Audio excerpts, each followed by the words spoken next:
Hello learners, welcome to our discussion on learning, that is a part of MS21, Social Processes and Behavioral Issues. In this session, we are going to discuss about the concept and definition of learning. We'll also talk about the theories of learning, and similarly, the last part of this discussion will be focusing on the reinforcement and learning. The process of learning has a great value for enriching the human life in all spheres.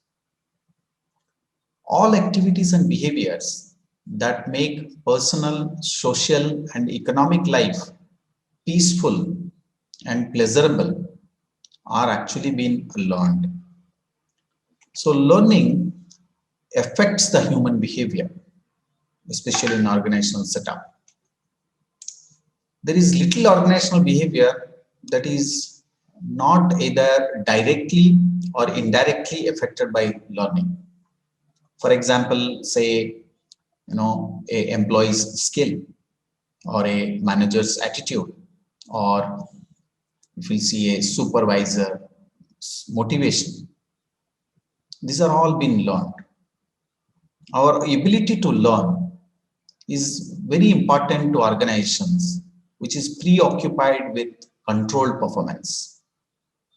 So therefore, employees need to know what they are doing, how they are doing it, how well they are expected to do it, and so also the consequences of achieving something like a good or a poor level of performance. So therefore, learners, every action and behavior of an individual, as I said, it has something called as an element of learning. Behavior, when we see something publicly viewed, that is a behavior, but there is something called as a very unobservable inner cognitive behavior that influences actually an individual. Therefore, the outcome, it can take in the form of something called as a desirable behavior or an undesirable behavior. When people demonstrate the desirable behavior, basically that will help to achieve the organizational goal. Therefore, it is basically necessary on the part of every individual to learn how to demonstrate the desirable behavior, the new knowledge and skill. Further, the learning is also a very, when people learn, that stands to be as a powerful incentive, because that make them to stick to an organization. Learning has also have a very important or a very significant impact on behavior, because by the behavior itself that influences the ability of a person, okay, that molds the ability of a person, the role perception, the way we get motivated. So all it is influenced by learning.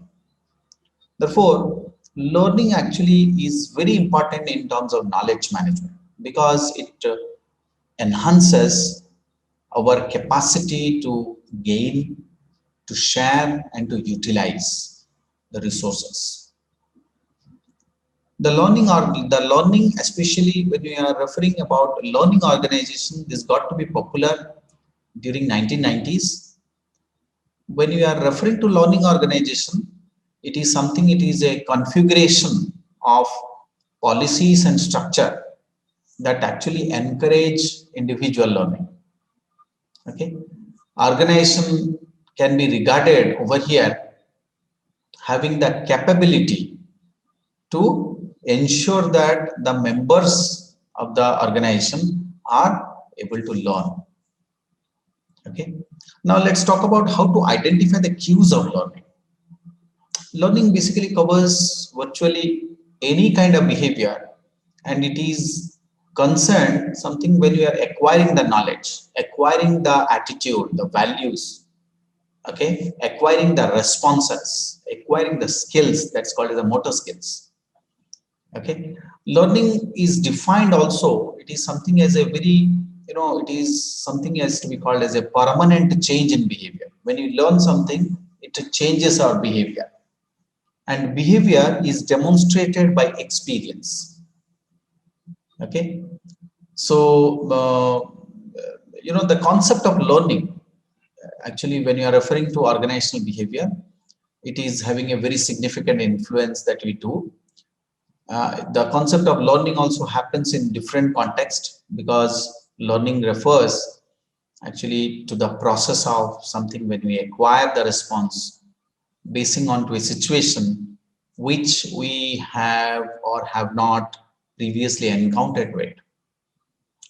When we are referring so many things to build up the concept of learning, let's talk about what is the a simple definition of learning.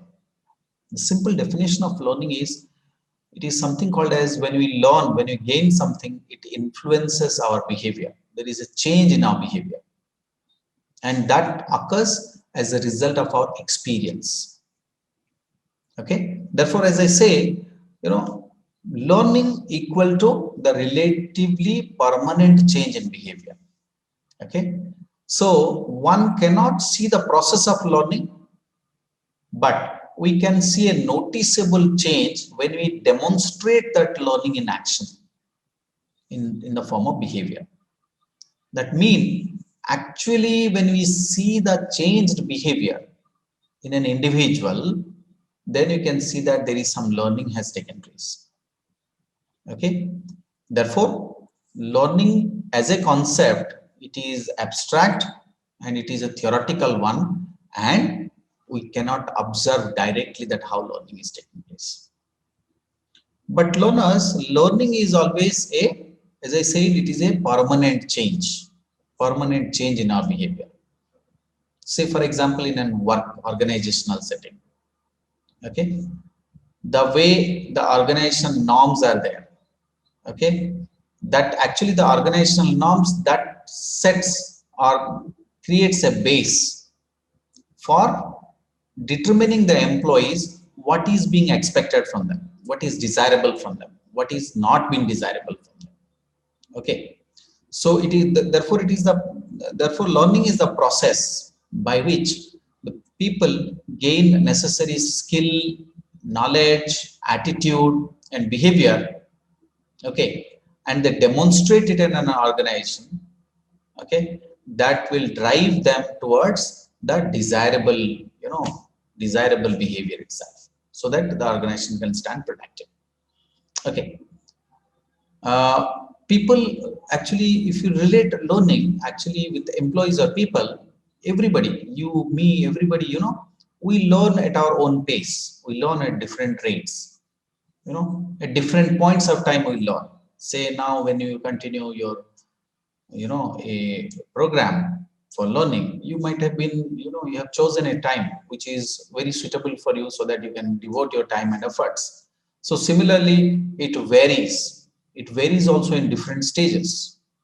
Okay, so of course, ultimately, learning mean it is the individual's own needs and drives and rewards that enhances actually one's potential and expertise, right?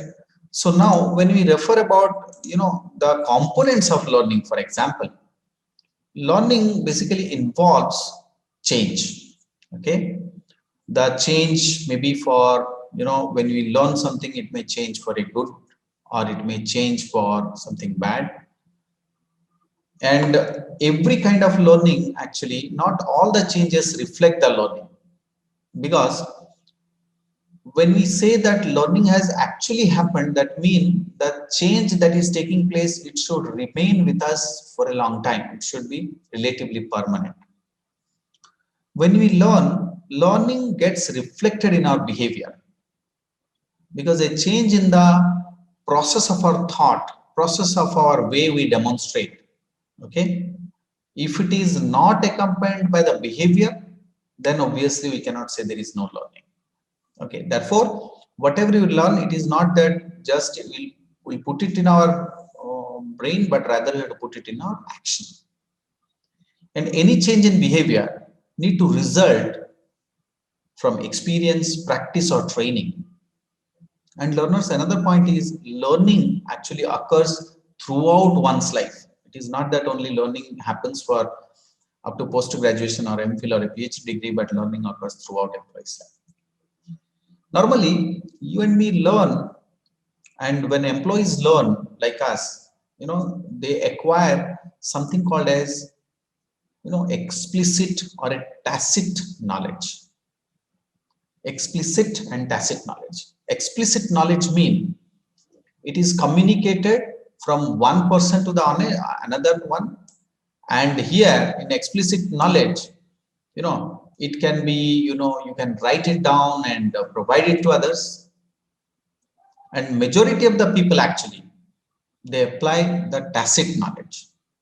Tacit knowledge mean that is a idea one knows more than what he or she can tell, because tacit knowledge is action oriented. Tacit knowledge is embedded actually in our action, the way we put our thoughts, but actually it is not clearly understood, therefore it cannot be communicated explicitly, because tacit knowledge is acquired through basically observation and through direct experience.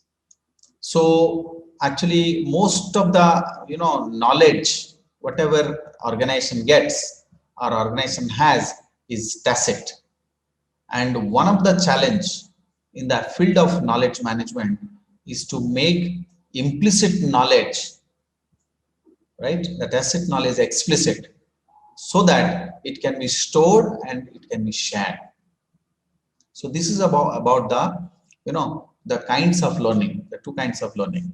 We have spoken about the explicit and tacit knowledge. Then comes the theories of learning. Okay, there are several theories, and primarily I would like to bring it to you that there are 4 theories of learning. One of the theories is called classical conditioning theory. Let's talk about it. That is the first theory. Classical conditioning theory talks about where an individual learn to link the information value from something called as a neutral stimulus, okay, which is actually the natural course will not cause a response. The learned behavior, which is called as a reflexive behavior, actually in the classical conditioning process, what it happens is a stimulus, okay, a stimulus which is an environmental stimulus or an unconditional stimulus will provide you something called as a natural response. Okay, then what it happens, then actually a conditioned stimulus, when you refer to it, talks about a neutral environment that associates the unconditional stimulus, and that brings out the behavior. This classical conditioning theory was explained by Ivan Pavlov, and he has experimented with the dogs. In this experiment, conditioned stimulus, actually he found that it was associated and paired with a conditioned response. Okay, when you place the food to the dog salivate. So the salivating response is a conditioned response. So the process of classical conditioning actually helps to understand a lot of things in an organizational life itself. So classical conditioning, again, learners, it is a passive one, because when something happens, actually we read in a particular way. Classical conditioning also is not used in many work settings because the desired employee behavior usually do not include responses which can be changed with the classical conditioning. Next one, the next theory is called as an operand conditioning theory. This theory was given by a man called B.F. Skinner. He said that the determination of a behavior happens from outside. That means any kind of behavior that happens in us is a learned and an involuntary behavior. Okay, operant conditioning actually is used in the conditions of voluntary behavior. Okay, the opposite of it, that is called as operands, because they have some kind of influence with the environment. Skinner says that if there is certain pleasant consequence or the pleasant results we get it, that means our behavior gets reinforced, and we try to put up a lot of frequency to have such behaviors. That means the people will be engaged in such kind of desirable behavior because that is positively being reinforced.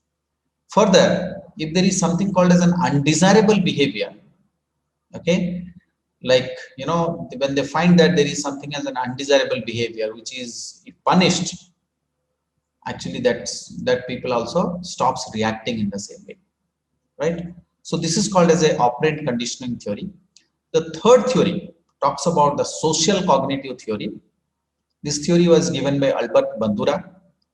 He says that people learn the new behavior when they are into a social situation. In the social situation, they watch others, they imitate them, and according to the social cognition theory, the social aspect actually indicates actually the involvement of the individual to be a part of the society. Okay, that is the social aspect of it. Whereas the cognitive aspect of it talks about acknowledging the people, using the thought process to make the decision. This theory has a great relevance to organizational behavior also. And the social cognitive theory has 5 dimensions. There are the 5 dimensions are in the form of something, the number one called as symbolizing. That means people used to have a tendency to use the symbols to process their visual experiences into models, and that actually guide them for the behavior and they react to the environment. So symbolizing. Second one talks about forethoughts. Forethoughts mean this is used by people to anticipate, to plan in advance so that they can guide their behavior and actions. So forethoughts. The third and important thing, vicarious learning. Vicarious learning talks about sharing imaginatively in the feeling of action of other persons. That means in vicarious learning, we observe the behavior of other people and the consequences that is linked to that behavior. Fourth one talks about self-control. Self-control happens when a new behavior is learned automatically when there was no such external pressures. So over here, in an organizational setup, managers or employees use self-efficacy because that helps the employees to learn to believe in themselves. And how it can be happening? It can happen by creating situations wherein the employee may respond successfully to the task. Here, trainers like human resource trainers, they use actually the social cognitive theory and they construct different programs and they offer it to the employees, because such programs of devising more in terms of the social cognitive theory itself used to instill something called as the leadership skills among people. It will improve self-efficacy of the individuals who are working, brings about effectiveness, and also it instills the team spirit. The last theory refers about the learning theory. Learning theory talks about the assessment of behavior, the assessment of the behavior in measurable or in a very objective way. I mean, behavior must be actually publicly observable and they should not give due, kind of importance to an unobservable or inner or a cognitive behavior. In an organizational setup, actually what we require the desirable work behavior, because this desirable work behavior drives an organization to achieve organizational goal. In retrospect, if there is undesirable work behavior, that will actually hinder the achievement of the goal. Therefore, the HR manager, for example, may find the behavior of a shop floor worker who is returning late from a tea break is actually as undesirable, while the friends of the worker may find the same behavior as desirable because the worker is satisfying the social need. So therefore, the more an employee deviates from the organizational norms, then the more the undesirable behavior he or she demonstrate. And these organizational norms actually will vary from organization to organization. For example, companies like Infosys, they encourage all the people to have open and two-way communication with their superiors, because they count the such professional interactions actually shut out the problems that is associated with the communication, and that stands to be more healthy. Therefore, to be effective, what it is required is, in one hand, when we foster a two-way communication among people, also a manager need to identify what are the observable employee behavior, and also need to understand in terms of how it is affecting, how the environment is affecting this behavior. Then only he can surely make efforts to control and guide the employee behavior. Therefore, on the parlance of learning, the goal of a manager is to provide learning experience in an environment, because those things only can promote employee behavior that is desired by the organization. Friends, the next thing talks about the reinforcement. There is another word that comes in learning, is reinforcement. Reinforcement is a psychological process, okay? The psychological process of motivation, okay? But there is a difference between motivation and reinforcement. When we say motivation, motivation actually is a fundamental psychological process. It's a very fundamental psychological process which talks about the need, drive, and incentive. Whereas reinforcement is a broader connotation. Motivation is a very intrinsic process, whereas when you are saying about reinforcement, it is related to an external environment. Reinforcement enhances the strength of the response, okay, and then it will promote the people whether should I repeat the behavior or not. Okay, if you get rewarded, it gets repeated. If it get punished, then obviously I should not repeat it. So let's talk about what are the contingency of reinforcement. What is contingency of reinforcement? Contingency of reinforcement talks about the relationship between a person's behavior and the proceedings following the environmental events. Contingency of reinforcement that comprises of an antecedent, a behavior, and a consequence. Okay, that means it should be noted that presenting or withdrawal of a particular antecedent, it increases the probability of a particular behavior. Okay, for example, manager in the morning meeting itself, what they are supposed to do, they should prepare a to-do list item every day.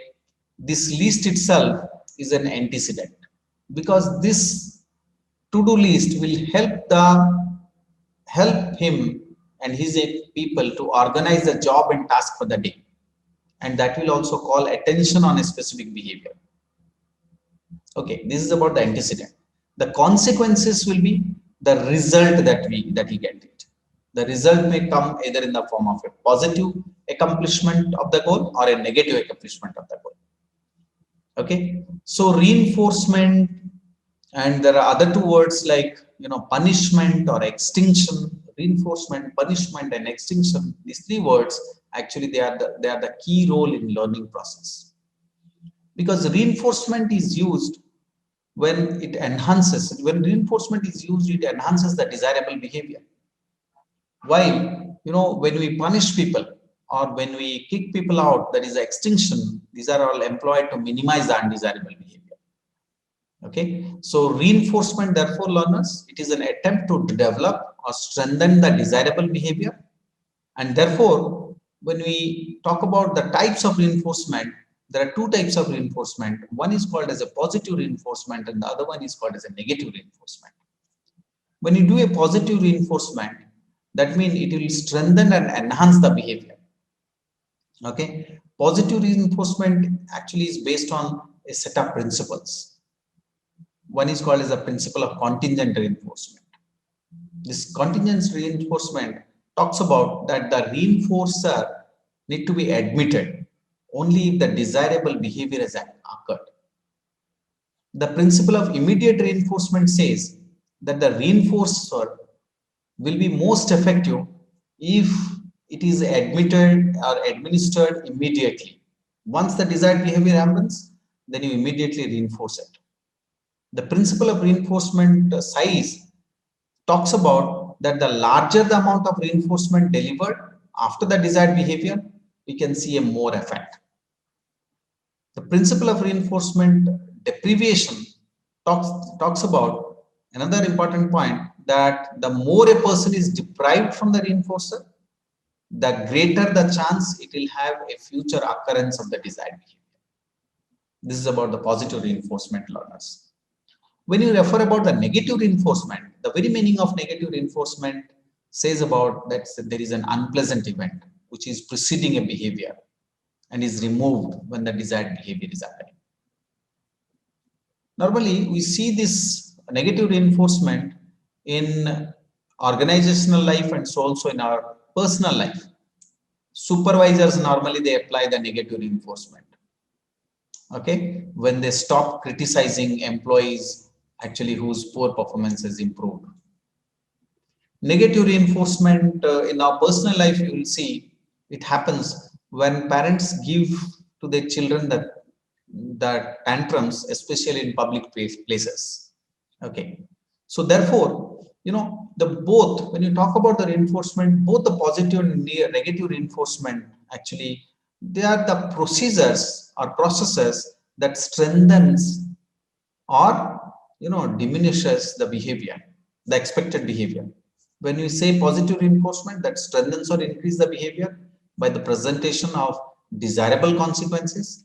But whereas in the negative reinforcement, it strengthens and increases the behavior by the threat of or use of the undesirable consequences.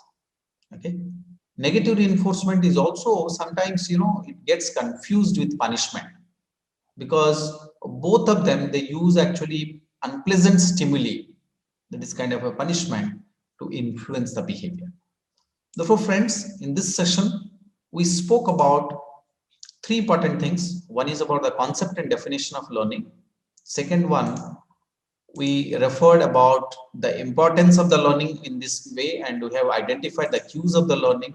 We spoke about the different components of learning, and also in that context, we have differentiated about the explicit and implicit knowledge. Then you spoke about the theories of learning, and there are four theories of learning. There is a classical conditioning, operant conditioning, social cognitive theory, and the learning theory. Finally, we spoke about the reinforcement and learning, and we focused that what is the importance, what is the contingency of reinforcement, and what are the positive and negative reinforcement. This is all about the first part of reaching to learning. Thank you so much, friends.